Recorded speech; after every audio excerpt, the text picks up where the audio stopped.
মৰমৰ ছাত্ৰ ছাত্ৰীসকল ক্লাছ টিউটৰ ইউটিউব চেনেলে তোমালোকক সকলোকে স্বাগতম জনাইছোঁ। আজি মই অসম জাতীয় বিদ্যালয়ৰ ক্লাছ 6ৰ নতুন বিজ্ঞান বিষয়টোৰ অধ্যায় নম্বৰ 10 আমাৰ চৌপাশৰ বস্তুবোৰ এই পাঠৰ প্ৰশ্ন উত্তৰসমূহ প্ৰথমৰ পৰা শেষলৈকে মই বিতংভাৱে আলোচনা কৰিবলৈ চেষ্টা কৰিছোঁ। আশা কৰোঁ ভিডিঅ'টো তোমালোকৰ ওচৰত ভাল লাগিব।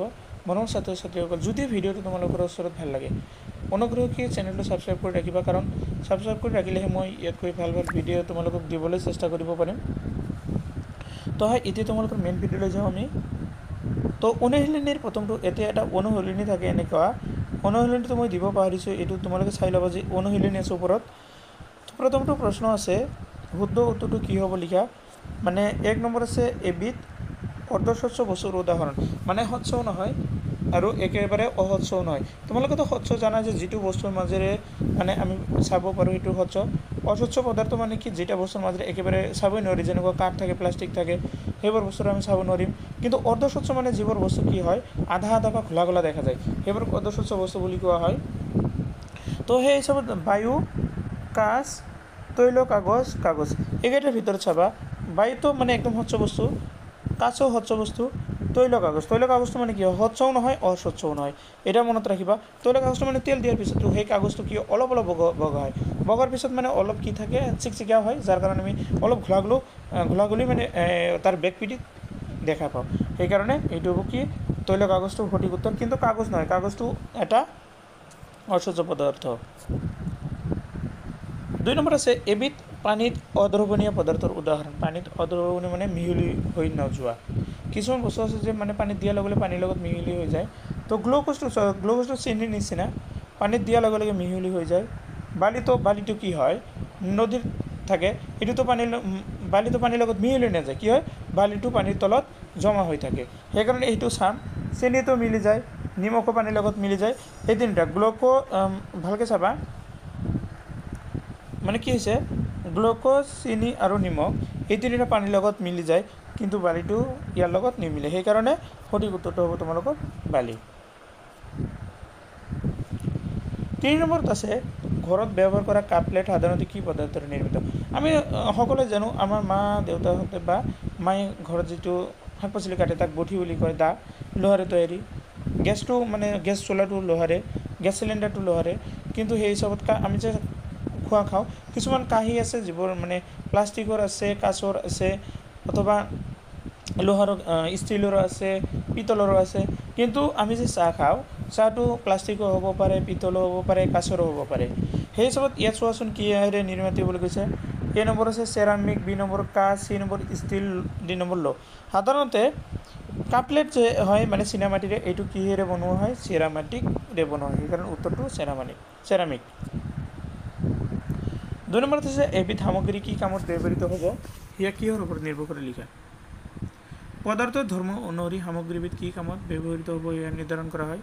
এতিয়া চাপ'জ পানীটো ৰন্ধা বঢ়া কামত ব্যৱহাৰ কৰা হয়, এইটো এটা পানীৰ গুণ।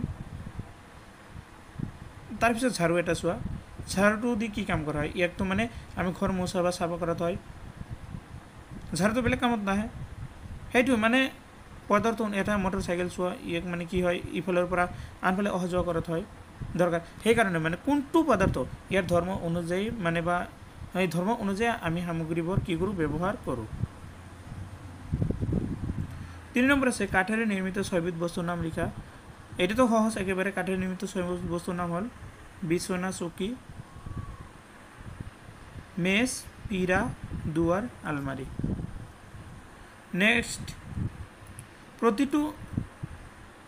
প্ৰতিটো থোপত থকা নিমিলা বস্তুবিধ বাছি উলিওৱা।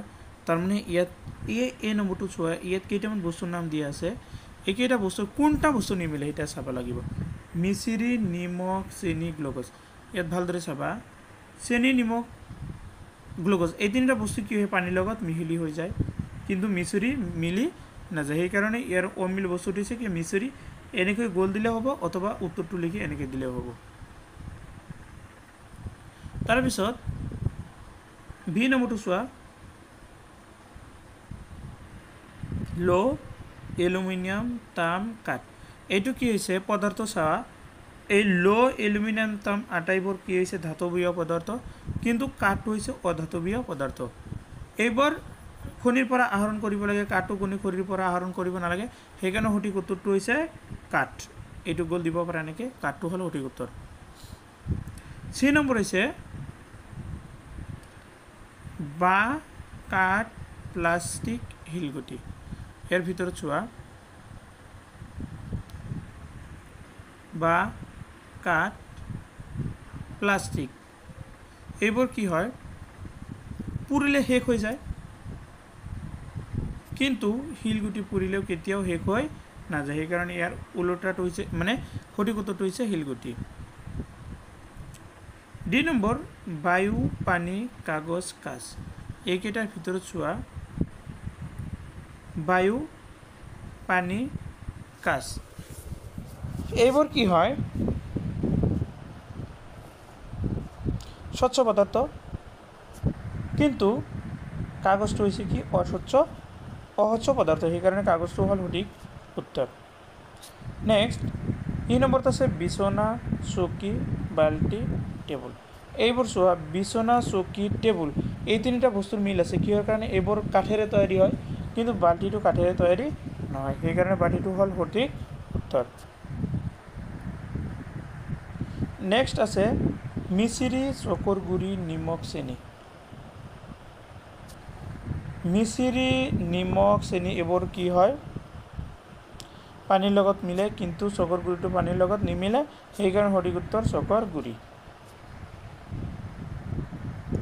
নেক্সট আমি ইয়াত 2 নম্বৰ প্ৰশ্ন দিয়া আছে, 5 নম্বৰ তলত কিছুমান বস্তু আৰু পদাৰ্থৰ নাম দিয়া হৈছে, কোনটো বস্তু সাধাৰণতে কি পদাৰ্থৰে নিৰ্মিত আমি লিখিব লাগিব এতিয়া। তো এইটো হ'ল বস্তু, তাৰপিছতটো হ'ল পদাৰ্থ। কিতাপ কিহেৰে নিৰ্মিত হয় এইটো চোৱা, কিতাপ হ'ল কাগজ, ৰ'বা 1 মিনিট এইটো মানে বেয়া হৈ গ'ল, কিতাপটো হ'ল কাগজ। নেক্সট চকীটো হ'ল কাঠ, এই চকী কাঠ। তাৰপিছত কাঁহী, কাঁহী সাধাৰণতে কিহেৰে বনোৱা হয়, ষ্টিলেৰে বনোৱা হয়, সেইকাৰণে কাঁহী ষ্টিল। গজালটো আইৰণ বা লোহা। এইবাৰ বাল্টিটো চাম, বাল্টি হ'ল প্লাষ্টিক, আৰু আইনাটো হ'ব তোমালোকৰ এই যে কাঁচ। এটা ভালদৰে চাই লোৱা, মিলাই দিয়া হৈছে। এতিয়া আমি বেলেগ প্ৰশ্নলৈ যাম। 6 নম্বৰত আছে কোনটো উক্তি সত্য আৰু কোনটো অসত্য লিখা। এতিয়া মানে সত্য আৰু অসত্য বাছনি কৰিব দিছে, তো আমি চাম। এ নম্বৰ আছে লৰ জুতি নাই, তোমাৰ বহীখনৰ জুতি আছে, এইটো অসত্য, কাৰণ লৰ কি আছে জুতি আছে। আমি এতিয়া পাম এটা বস্তুৰ মাজেৰে পোহৰ পাৰ হৈ নাযায়, বস্তুটোত পোহৰ পৰিলে ছাৰ সৃষ্টি হ'ব, এইটো কি হয় সত্য। নেক্সট চি নম্বৰত সাধাৰণতে প্লাষ্টিকৰ সামগ্ৰীসমূহ নিমজ নহয়, এইটো সত্য, কাৰণ প্লাষ্টিকৰ কাগজবোৰ কি নহয় নিমজ নহয়। ডি নম্বৰত আছে কলগছ আৰু কাঠ পানীত উপঙি, এইটো সত্য কথা, কাৰণ কলগছ আৰু কাঠ পানীত দিয়াৰ লগে লগে কি হয় ভাহি উঠে, সেইকাৰণে সত্য এইটো। ই নম্বৰ গ্লুকোজ পানীত দ্ৰৱীভূত নহয়, অসত্য, কাৰণ গ্লুকোজ পানীত দিয়াৰ লগে লগে কি হয় পানীৰ লগত মিলি যায়, এইটো অসত্য হ'ব।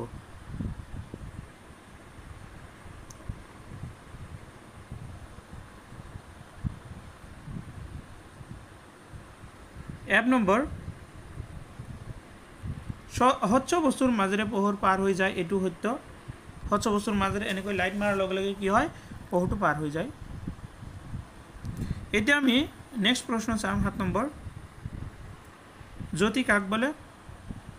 চিকমিকিয়া ধৰ্মটো কি বোলা হয়, জ্যোতি বোলা হয়। 8 নম্বৰত আছে স্বচ্ছ পদাৰ্থ মানে কি, স্বচ্ছ পদাৰ্থৰ দুটা উদাহৰণ দিয়া। উত্তৰটো হৈছে যি বস্তু বা পদাৰ্থৰ মাজেৰে আমি দেখা পাওঁ তাকে স্বচ্ছ পদাৰ্থ বোলে, যেনে বায়ু, পানী, সাধাৰণ প্লাষ্টিক, কাঁচ আদি। 9 নম্বৰত আছে অস্বচ্ছ পদাৰ্থ মানে কি, অস্বচ্ছ পদাৰ্থৰ দুটা উদাহৰণ দিয়া। উত্তৰটো হৈছে যি পদাৰ্থৰ মাজেৰে আমি নেদেখোঁ তাকে অস্বচ্ছ পদাৰ্থ বোলে, যেনে কাগজ। তো তোমালোকৰ ভিডিঅ' এইখিনিলৈকে, আৰু ভিডিঅ'টো সম্পূৰ্ণকৈ চোৱাৰ বাবে সকলোকে ধন্যবাদ জ্ঞাপন কৰিছোঁ।